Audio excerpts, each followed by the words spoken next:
Greetings and welcome to episode 30 of Reflecting on Divinity, a milestone, not just in number, but in depth.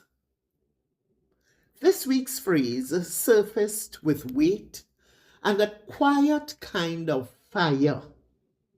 It says, I came equipped with innate intelligence as an embryo, and the template I was given included my acumen, physical attribute, and mental and emotional fortitude.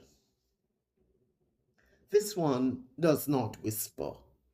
It reminds. It reminds us that we didn't arrive here empty, that the soul came encoded, designed, preloaded with everything needed to navigate this terrain, even when the terrain itself became engineered to confuse us. But here's what else happened.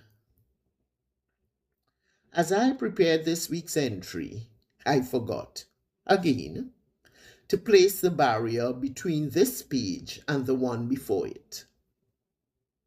And unlike the mild yellow bleed between episodes 19 and 20, this time the interference was more intense.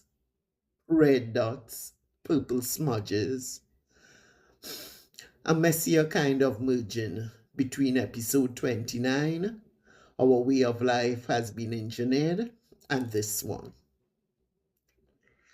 At first I sighed, then I looked again, and I realized the mess was not meaningless. What spilled through wasn't just color, it was truth. Because when you begin to reclaim your original equipment, the interference does not disappear neatly. It clings, it bleeds. Sometimes the old coding, ancestral, societal, systemic, tries to stay attached to the new page you are trying to write. So maybe this visual error was Spirit's way of underlying the very message of this reflection. We don't remember all at once. We do not reclaim cleanly, but we do come equipped. This week's offering is a return to that knowing. Red dots, purple patches, and all. Before the world engineered systems to mold you, before trauma twisted your responses, before language called you into limitation, you were already whole. Not empty, not waiting to be built, equipped, endowed, designed with brilliance by the unseen. This phrase reminds us that the divine blueprint was already placed within your cellular memory. We came into this realm not as blank slates, but as sacred scrolls waiting to be read by ourselves. Yet, even the most sacred template can be covered. Not erased, but overlaid. Overlaid by family pattern, by colonial programming, by the inherited burdens and random mixes of genetic and emotional DNA. Even the most sacred template can be covered. Not erased. Spirit would not allow that. But overlaid by family patterns that praise self-denial and call it humility, by colonial programming that makes whiteness the reference point and mistrusts the very features, instincts, and intelligences you came here to embody.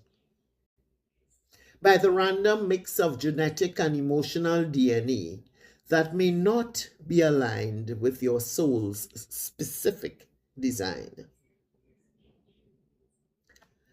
Let us name some of these overlays. You might have inherited a quick temper from your bloodline, but maybe you are not meant to be a reactor. Maybe your blueprint was encoded with pause and present. And that fiery reflex isn't your truth, but your training. You might be highly emphatic, but raised in a family that glorifies indifference, toughness, and silence.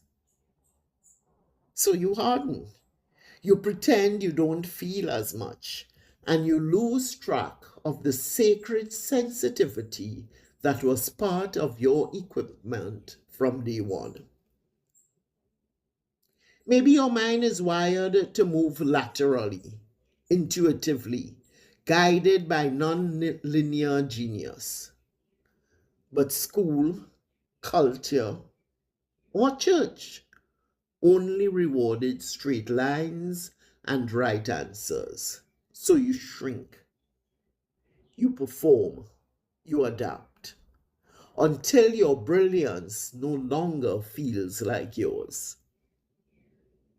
You may carry a body type, a skin tone, a voice, or a rhythm that has been ridiculed or heralded as exotic.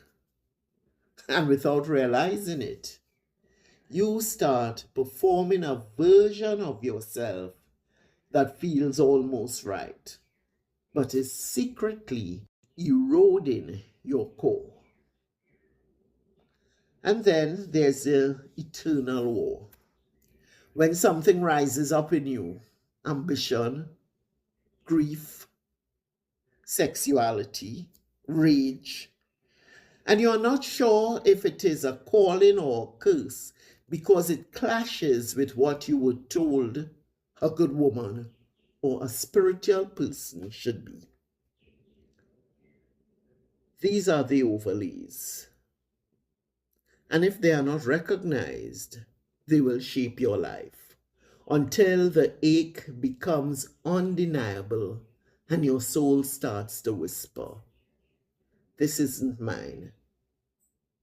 This doesn't fit. There must be another way." To remember your original equipment is not arrogance, it is alignment. To reclaim your inner template is to interrupt the interference. If you feel scattered, do not panic. The colors bleeding through are not mistakes, they are messages. They are reminders that the chapters of your life are not cleanly divided. Wisdom smudges, lineage leaks, and sacred lessons circle back, disguised as error. Ask yourself, what innate intelligences have I ignored or mistrusted? What part of my internal template am I ready to reactivate? Where has the engineering of the world silenced my original knowing? There may be ancestral burdens living within you, gifts misunderstood. There may be trauma disguised as inheritance. There may be brilliance you forgot how to translate.